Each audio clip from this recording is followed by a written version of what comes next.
if 1 omega omega square are the cube root of unity and ये दो matrix हमको दिए हुए हैं, उनका एडिशन हमको दिया हुआ है 0 ओमेगा ओमेगा 1, और हमको पूछा है ए स्क्वायर प्लस बी स्क्वायर किसके इक्वल है। ठीक है, तो सबसे पहले सिंपल मैट्रिक्स एडिशन हम करेंगे, थोड़ा सा इसको सिंप्लीफाई करेंगे। तो यहाँ पर मैट्रिक्स एडिशन करेंगे तो इसमें आप इसको ऐड करेंगे तो 1 प्लस ओमेगा प्लस ए आपके पास आ गया। ठीक है, इसमें इसको ऐड करेंगे तो ओमेगा मिल जाएगा, इसमें इसको ऐड करेंगे तो हमारे पास ओमेगा मिल जाएगा, क्योंकि ये 3 ओमेगा है और ये -2 ओमेगा है। फिर इसमें इसको ऐड करेंगे तो 2 माइनस बी हमको मिल गया। यहाँ से कंपेयर करके हम equality of a matrix use करेंगे तो आपका ये वाला एलिमेंट इस एलिमेंट के इक्वल होगा, तो 1 plus omega plus A is equal to 0 हो गया। ठीक है, और 2 माइनस बी किसके इक्वल हो गया, 1 के इक्वल हो गया। ठीक है, तो यहाँ से ए की वैल्यू आ गई -1 माइनस ओमेगा, देयर फोर यहाँ पर b की वैल्यू भी क्या आ गई हमारी, b इज इक्वल टू 1 आ गई। ठीक है, अब मेरे को क्या पूछा है, ए स्क्वायर प्लस बी स्क्वायर बताओ साहब, ये पूछा है। तो ए स्क्वायर की जगह क्या आ गया, -1 माइनस ओमेगा होल स्क्वायर, और बी स्क्वायर क्या हो गया, 1 का स्क्वायर हो गया। ठीक है ना, तो यहाँ पर क्या मिला मेरे को, 1 plus omega square plus 2 omega, इसका होल स्क्वायर कंप्लीट स्क्वायर हमने खोल दिया, तो 1 plus omega square plus 2 omega मिल गया, और 1 का स्क्वायर 1 होता ही है। ठीक है, अब ये रिलेशन हम जानते हैं कि 1 प्लस ओमेगा स्क्वायर 0 के इक्वल होता है, तो यहाँ पर 1 प्लस ओमेगा और 1 ओमेगा और इसके हमने साथ इसके ले लिया, तो वो तो हो जाएगी वैल्यू 0, और यहाँ का ओमेगा और ये 1 बचेगा, तो 1 प्लस ओमेगा हमारे पास आंसर बचेगा। तो आंसर क्या हो गया, 1 plus omega, that is equal to C option आपका बिल्कुल करेक्ट है। ठीक है, नेक्स्ट क्वेश्चन दे रखा है आपको, if A is a square matrix then A plus A dash is a symmetric matrix. बिल्कुल सही है, अगर ए स्क्वायर मैट्रिक्स होगा तो ऑप्शन ए आपका बिल्कुल सही है, ए plus A dash symmetric matrix होता है। ठीक है, तो बाय प्रॉपर्टी आप यूज़ भी करके देख लो, ए प्लस ए डैश का ट्रांसपोज करते हो तो ए का ट्रांसपोज प्लस ए ट्रांसपोज का ट्रांसपोज, तो ए ट्रांसपोज का ट्रांसपोज तो ए होता है, और ए ट्रांसपोज हो गया। ठीक है, तो ए प्लस ए ट्रांसपोज क्या हो गया आपका, सिमेट्रिक मैट्रिक्स हो गया। ठीक है ना, तो ये प्रॉपर्टी है, डायरेक्ट आपको याद भी होना चाहिए। नेक्स्ट हो गया आपका question, if omega is a complex cube root of unity and A आपको मैट्रिक्स दे रखा है ओमेगा 0 0 ओमेगा, तो ए टू द पावर 50 की वैल्यू हमको बतानी है। तो सबसे पहले ए लिख दिया हुआ है हमको, तो सबसे पहले आप क्या फाइंड आउट करेंगे, ए स्क्वायर निकालेंगे। तो रो बाय कॉलम मेथड से हमने ए स्क्वायर निकाल लिया। ठीक है, तो यहाँ पर क्या हो गया, ओमेगा स्क्वायर 0 0 ओमेगा स्क्वायर, ये आपके क्या आ गया, ए स्क्वायर की वैल्यू आ गई। नेक्स्ट फिर हम ए क्यूब निकालेंगे, तो ए स्क्वायर को ए से मल्टीप्लाई कर देंगे तो ए क्यूब आ जाएगा, तो ये भी क्या निकल गया, ओमेगा क्यूब 0 0 ओमेगा क्यूब। ठीक है, तो अब यहाँ से मेरे को पता लग गया कि ए टू द पावर 50 अगर मैं निकालूंगा तो ओमेगा की power 50 0 0 omega to the power 50 मेरे को मिल जाएगा। ठीक है, तो अब मेरे को क्या करना है, ये प्रॉपर्टी यूज़ में लेनी है कि ओमेगा क्यूब किसके इक्वल होता है, 1 के इक्वल होता है। ठीक है, तो ओमेगा की पावर 48 किसके इक्वल हो जाएगा, वो 1 के इक्वल हो जाएगा, क्योंकि ये क्या है, 3 का मल्टीपल है, तो ये वैल्यू 1 होगी। ठीक है, तो यहाँ पर मैं क्या लिख सकता हूँ, इसको लिख सकता हूँ ओमेगा की power 48 into omega square. Same इसकी जगह भी हमने ये लिख लिया, तो फाइनल मेरे को क्या मिल गया, ओमेगा स्क्वायर 0 0 ओमेगा स्क्वायर। अब यहाँ पे जो हमको ऑप्शन जो दे रखे हैं वहाँ पर ओमेगा ए दे रखा है, तो इसको हमने ओमेगा ए में कन्वर्ट करके लिख लिया। ठीक है, क्योंकि इसकी जगह में क्या लिख सकता था, ए स्क्वायर भी लिख सकता था, लेकिन ए स्क्वायर देखो यहाँ पर ए स्क्वायर भी लिख सकता था, तो क्योंकि ए स्क्वायर की वैल्यू ये है, लेकिन आपके ऑप्शन में ए स्क्वायर नहीं है। ठीक है ना, तो यहाँ पर हमने इसको क्या लिखा, ओमेगा ए लिखा। तो आपका फाइनल आंसर क्या हो गया, ओमेगा ए हो गया, क्योंकि इसमें से हमने क्या कॉमन ले लिया, ओमेगा कॉमन ले लिया। और किसी भी मैट्रिक्स में से कोई भी एलिमेंट आप कॉमन लेते हो तो ईच एलिमेंट में से आप वो कॉमन लेते हो। तो ओमेगा कॉमन यहाँ से लेता हूँ मैं इसमें से, तो मेरे को क्या बचेगा, ओमेगा जीरो जीरो ओमेगा, ये चीज़ बचेगी। ठीक है, नेक्स्ट स्टेप में तो इसको मैं क्या लिख सकता हूँ, ये ए के इक्वल है ब्रैकेट, तो ओमेगा ए आ जाएगा आपका आंसर। ठीक है, तो अगर ऑप्शन में ए स्क्वायर होता तो हम ए स्क्वायर पे भी टिक लगा सकते थे, लेकिन यहाँ पर ओमेगा ए है तो हम क्या करेंगे, इस स्टेप के बाद ओमेगा कॉमन लिख लेंगे, ले लेंगे, और इसकी जगह हम क्या लिख देंगे, ए लिख देंगे। तो फाइनल आंसर आपका क्या आ जाएगा, ओमेगा ए, इसका फाइनल आंसर हो जाएगा। ठीक है, नेक्स्ट क्वेश्चन आपको दे रखा है, ए दे रखा है आपको एक मैट्रिक्स। ठीक है, देन ए स्क्वायर माइनस 4a आपको फाइंड आउट करना है। ठीक है, तो यहाँ पर ए स्क्वायर निकालने के लिए ए को ए से मल्टीप्लाई करा, सिंपल हमने क्या करा, रो बाय कॉलम मेथड से मल्टीप्लाई करके ए स्क्वायर निकाल लिया। मैट्रिक्स मल्टीप्लिकेशन अपन प्रीवियस वीडियोस में देख चुके हैं, तो आप चाहें तो मैट्रिक्स मल्टीप्लिकेशन प्रीवियस वीडियो में जा कर के देख सकते हैं। यहाँ पर हम ए स्क्वायर हमारे को ये मिल गया, हमने यहाँ डायरेक्ट लिखा हुआ है। ठीक है ना, तो आप कैलकुलेट करके वो देख सकते हैं। उसके बाद ए स्क्वायर माइनस 4a करना है, यानी कि जो ए मैट्रिक्स दिया हुआ था उसको 4 से मल्टीप्लाई कर दिया, यानी कि ईच एलिमेंट को 4 से मल्टीप्लाई करके हमने 4a निकाल लिया। तो ये तो हो गया ए स्क्वायर और ये हो गया 4a। अब यहाँ पर क्या करना है, सब्सट्रैक्शन है, तो हम सिंपल सब्सट्रैक्शन हम कर लेंगे। ठीक है, तो इसके कॉरस्पॉन्डिंग एलिमेंट में से इस मैट्रिक्स के कॉरस्पॉन्डिंग एलिमेंट को हम सब्सट्रैक्ट कर देंगे। जैसे कि 9 में से 4 को सब्सट्रैक्ट करा तो क्या बचा, 5 बचा, तो ये हमको मिल गया। अब इसमें से अगर मैं 5 कॉमन लेता हूँ, इस मैट्रिक्स में से मैं 5 कॉमन लेता हूँ, तो यहाँ जो मैट्रिक्स बचेगा वो एक यूनिट मैट्रिक्स बचेगा जिसका ऑर्डर 3 होगा।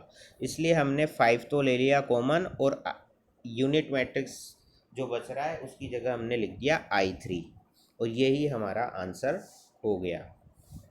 ठीक है, नेक्स्ट क्वेश्चन हमको दे रखा है, if A is a symmetric matrix and n belongs to N, then A to the power n is symmetric matrix होगा, डायगोनल मैट्रिक्स होगा, स्क्यू सिमेट्रिक मैट्रिक्स होगा, या नन ऑफ दीज। तो हम जानते हैं अगर ए कोई मैट्रिक्स दे रखा है और वो अगर सिमेट्रिक मैट्रिक्स है तो 8 का ट्रांसपोज जो होगा ए के इक्वल होगा। ठीक है, ए का ट्रांसपोज किसके इक्वल होता है, ए के इक्वल होता है, ये सिमेट्रिक मैट्रिक्स के लिए कंडीशन होती है। तो ए टू द पावर एन का ट्रांसपोज करा हमने, जैसे तो टी को अंदर ले लिया, एन को ऊपर लिख दिया, यानी कि इसको तो मैं ऐसे लिख ही सकता हूँ, है ना। और ए टू द पावर टी की जगह मैं ए लिख सकता हूँ, तो यहाँ पर मैंने इसकी जगह पे क्या लिख दिया, ए टू द पावर टी की जगह मैंने क्या लिख दिया, ए लिख दिया। तो यहाँ से मेरे को क्या मिल गया, ए टू द पावर एन मिल गया वापस से। तो यहाँ पर क्या पता लगा कि ए टू द पावर एन का ट्रांसपोज क्या हो गया, ए टू द पावर एन के इक्वल मिल रहा है। इसका मतलब ए टू द पावर एन भी क्या है, आपका सिमेट्रिक मैट्रिक्स ही है।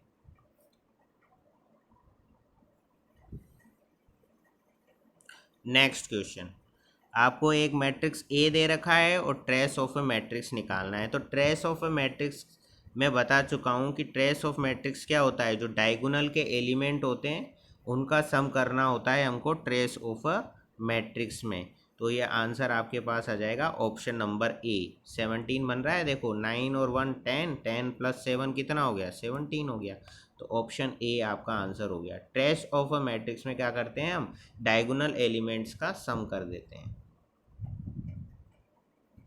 ठीक है, नेक्स्ट हमको दिया हुआ है question, if A and B are square matrix of size n by n such that A square minus B square is equal to A minus B into A plus B, then which of the following will be always correct.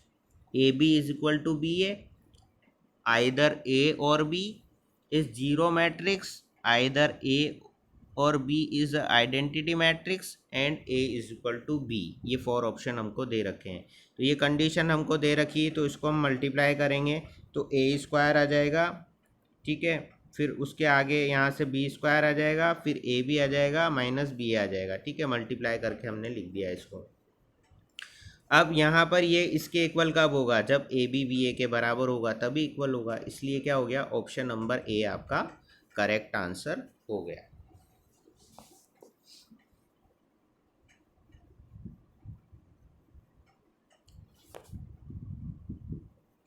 Next आपको question में एक matrix दे रखा है ए, ठीक है। अब हमको बताना है कि यूनिटरी मैट्रिक्स है, ऑर्थोगोनल मैट्रिक्स है, निलपोटेंट मैट्रिक्स है और इनवॉल्यूटरी मैट्रिक्स है। तो सबसे पहले आप निकालोगे ए स्क्वायर। तो यहाँ पर हमने निकाला ए स्क्वायर। तो ए स्क्वायर अगर जीरो मैट्रिक्स के इक्वल मिल जाता है हमको, तो ये क्या मिलता है आपको, निलपोटेंट मैट्रिक्स कहलाता है। यानी कि ए स्क्वायर अगर जीरो के इक्वल मिल जाता है, जीरो मैट्रिक्स के इक्वल मिल जाता है, तो वो क्या होता है, निलपोटेंट मैट्रिक्स होता है, ठीक है।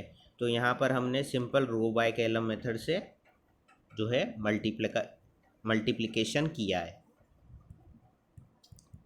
तो हमको क्या मिल गया, जीरो मैट्रिक्स मिल गया। तो ये क्या हो गया, निलपोटेंट मैट्रिक्स हो गया। ये डेफिनेशन होती है, ये भी हम प्रीवियस लेक्चर्स में डिस्कस कर चुके हैं कि A square is equal to zero मिलता है अगर, तो वो निलपोटेंट मैट्रिक्स कहलाता है। नेक्स्ट क्वेश्चन हमको दे रखा है, एक मैट्रिक्स ए दे रखा है 1 1 1 1, ए टू द पावर 100 हमको पता लगाना है।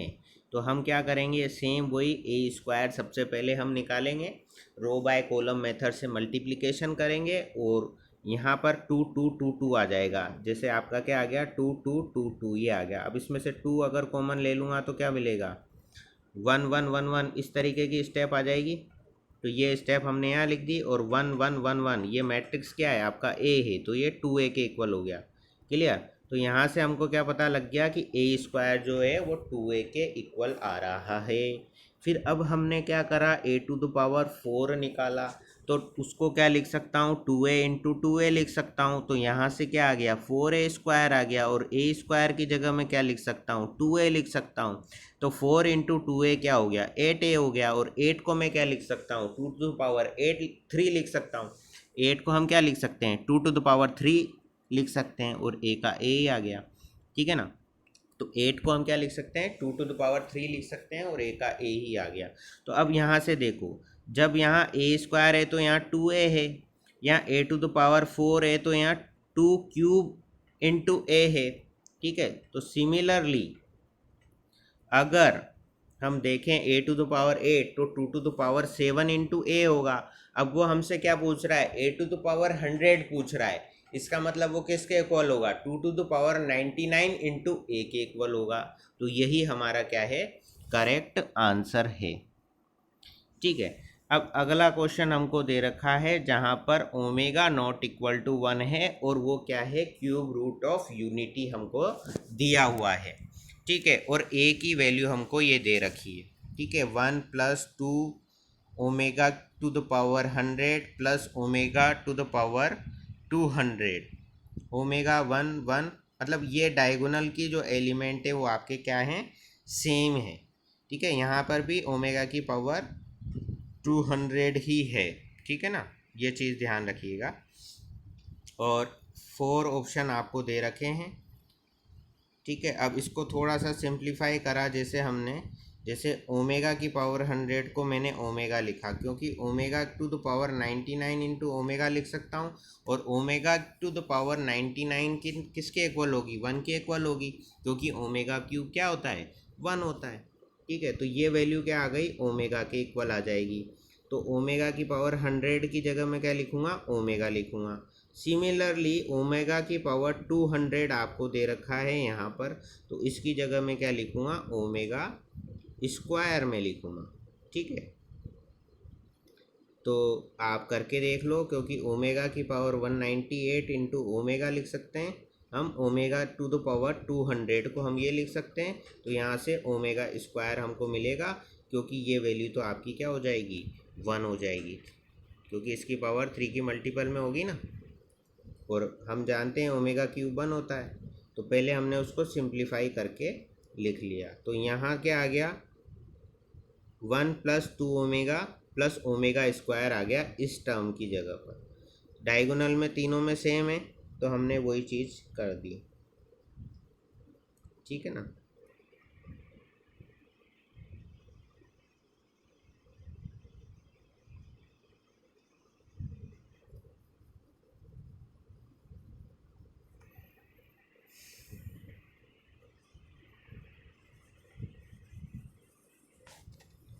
अब उसके बाद सिंप्लीफाई जैसे हमने किया इसको, तो क्या आया हमारे पास, जैसे हम जानते हैं यहाँ पर one plus omega square zero के इक्वल होता है, ठीक है ना। तो यहाँ से मैं इसको क्या लिख सकता हूँ, वन प्लस ओमेगा स्क्वायर लिख सकता हूँ ना, क्योंकि यहाँ टू ओमेगा है ना। तो वन ओमेगा और ओमेगा स्क्वायर तो जीरो हो जाएगा, तो ये किसके इक्वल बचेगा, ओमेगा के इक्वल बचेगा। तो इस तरीके से हम इसको सिंप्लीफाई करके लिख लेंगे। तो मेरे पास नेक्स्ट टर्म क्या बच रही है, ये टर्म बच जाएगी यहाँ पर, ठीक है ना। तो यहाँ तो बचा omega square one, one omega omega omega omega square one plus omega square, ये हमारे पास टर्म बच जाएगी, ठीक है। इसके बाद हम ये जानते हैं यहाँ पे ये वाली चीज़ हमने यूज में ले ही ली। अब इसमें से इस वाली सेकंड कॉलम में से मेरा ओमेगा कॉमन आ रहा है, देखो बच्चों, ठीक है ना। तो ये ओमेगा मैंने कॉमन ले लिया। अब यहाँ मैं देख पा रहा हूँ कि ये दोनों कॉलम क्या है, सेम है। जब किसी भी डिटर्मिनेंट के दोनों कॉलम सेम हो जाते हैं तो डिटर्मिनेंट की वैल्यू क्या हो जाती है, ज़ीरो हो जाती है। तो फाइनल आंसर मेरा यहाँ पर क्या आ गया, ज़ीरो आ गया, ठीक है।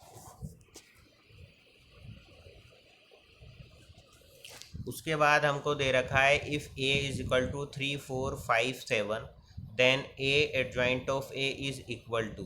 अब हम जानते हैं ए एडजॉइंट ऑफ ए होता है equal determinant of A into I, तो ऑप्शन नंबर सी करेक्ट है। डायरेक्ट फॉर्मूला भी होता है और हमने प्रूव करके भी देख लिया यहाँ पर कि ए दे रखा है और ए मैट्रिक्स ये आ ही गया और एडजॉइंट ऑफ ए से इसको मैंने मल्टीप्लाई किया। तो एडजॉइंट ऑफ ए निकालने के लिए क्या करते हैं हम, जैसे ये मैट्रिक्स ए आपको दे रखा है तो इसमें ये वाले जो दोनों एलिमेंट है डायगोनल वाले, ठीक है, उनको तो हम क्या कर देते हैं, इंटरचेंज कर देते हैं। और ये जो दोनों एलिमेंट हैं इनके हम क्या कर देते हैं, साइन चेंज कर देते हैं। तो यहाँ तो आ जाएगा -5 और यहाँ आ जाएगा -4। तो ये मेरा क्या आ जाएगा, एडजॉइंट ऑफ ए हो जाएगा, ठीक है। उसके बाद इसको मल्टीप्लाई करेंगे तो ये यूनिट मैट्रिक्स के इक्वल मिल रहा है, ठीक है। अब यहाँ 1 इंटू यूनिट मैट्रिक्स इस तरीके से हमने लिख दिया भाई, इसको हम ऐसे लिख सकते हैं ना, 1 इंटू यूनिट मैट्रिक्स। तो अब 1 तो क्या था मेरा, इसका डिटर्मिनेंट की वैल्यू हम निकाल रहे हैं तो वो 1 के इक्वल मिल रही है, ठीक है ना। तो 1 इंटू यूनिट मैट्रिक्स हो गया, यानी कि डिटर्मिनेंट ए इंटू आई हो गया, यानी कि ये ऑप्शन नंबर सी हो गया।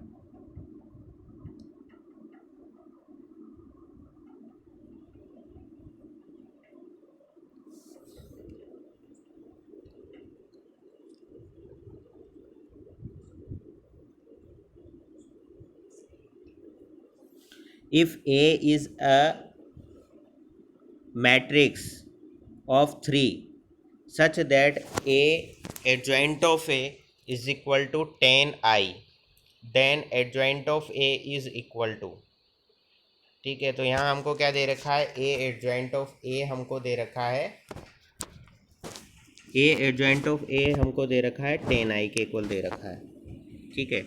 उसके बाद हम जानते हैं A adjoint of A determinant of A into I के इक्वल होता है। तो ए एडजॉइंट ऑफ ए की वैल्यू 10I हमने यहाँ पर पुट कर दी, ठीक है। आई से आई कैंसिल आउट हो गए, यहाँ पे मेरे को पता लग गया डिटर्मिनेंट ऑफ ए की वैल्यू क्या आ गई, 10 आ गई, ठीक है।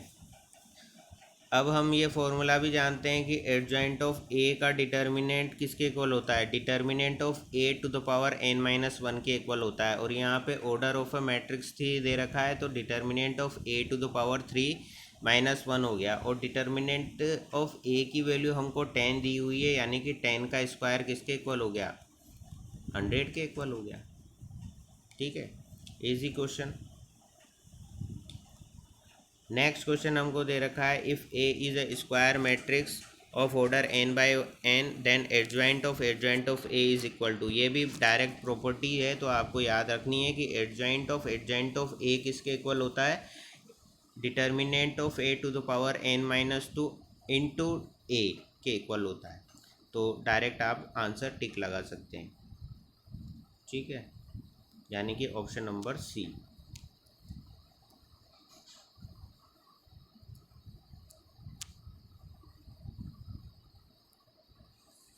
नेक्स्ट क्वेश्चन दे रखा है, एक मैट्रिक्स आपको दिया हुआ है और पूछा है डिटर्मिनेंट ऑफ ए और डिटर्मिनेंट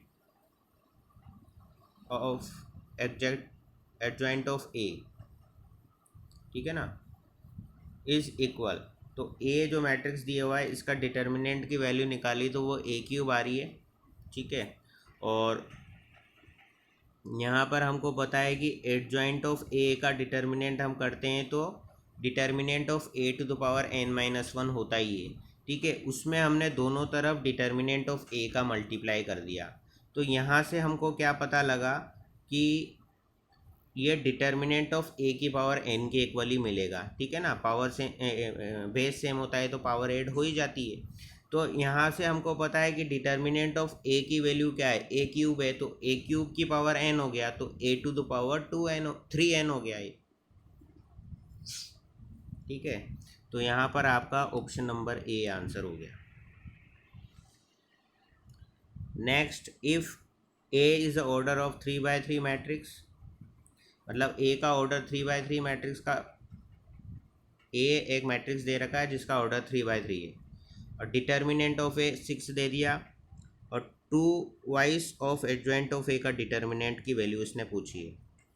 तो क्या दे रखा है कि डिटर्मिनेंट ऑफ ए तो आपका क्या है 6 है और ट्वाइस ऑफ एडजॉइंट ऑफ ए का डिटर्मिनेंट जो हो गया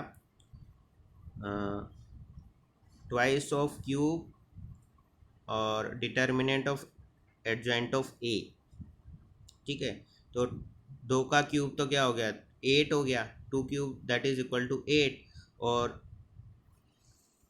एडजॉइंट ऑफ ए के डिटर्मिनेंट की वैल्यू a² के इक्वल होती है, क्योंकि यहाँ पर क्या होता है 3/3 का मैट्रिक्स है ये, तो n-1 होती है तो ये आ जाएगा और इसकी वैल्यू हम यहाँ पर रख देंगे डिटर्मिनेंट ऑफ ए की वैल्यू, तो यहाँ पर क्या आ जाएगा 6 का स्क्वायर 36, तो 8 into 36 that is equal to 288,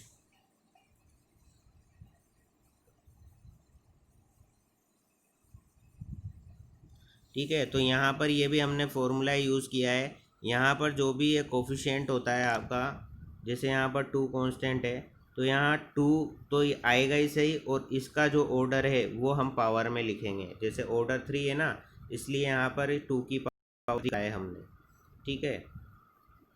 और ये फॉर्मूला हमको पता ही है कि एडजॉइंट ऑफ ए का डिटर्मिनेंट किसके इक्वल होता है, determinant of A to the power n-1 के इक्वल होता है, ठीक है ना। तो वो चीज़ हम यहाँ यूज़ कर लेंगे इसके बाद, ठीक है। तो ये चीज़ ध्यान रखना, जब भी ये कांस्टेंट आएगा तो जब यहाँ पर इसको इसके बाहर निकालोगे आप डिटर्मिनेंट के, तो ये जितना आपका यहाँ पर ऑर्डर है उतनी पावर आ जाएगी आपकी, ठीक है। तो जैसे ऑर्डर 3/3 का है तो 2 टू द पावर 3 करना है यहाँ।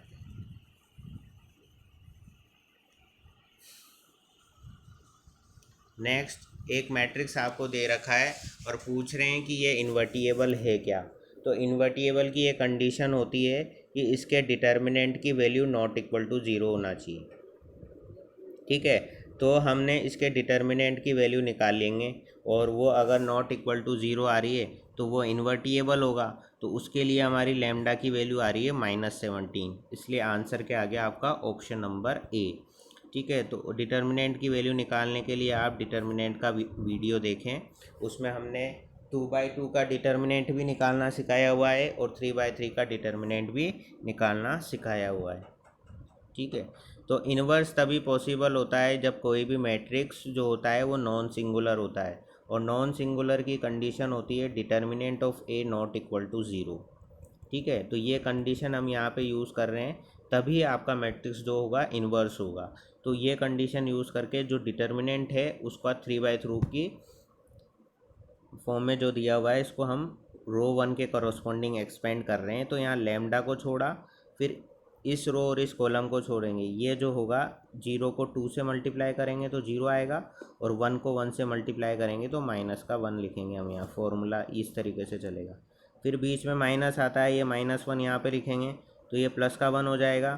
फिर इस रो और इस कॉलम को हम छोड़ेंगे, इस -3 को 2 से मल्टीप्लाई करेंगे तो माइनस का 6 आ जाएगा, ठीक है। और -1 को 1 से मल्टीप्लाई करेंगे हम, ठीक है ना। इस -1 को इस 1 से मल्टीप्लाई करेंगे तो प्लस का 1 आ जाएगा, क्योंकि बीच में फॉर्मूले का माइनस रहेगा।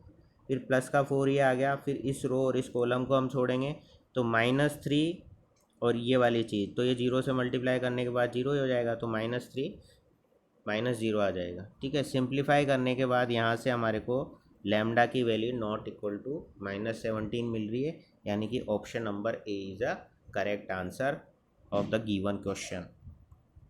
Thank you for watching this video. Like, share and subscribe my YouTube channel.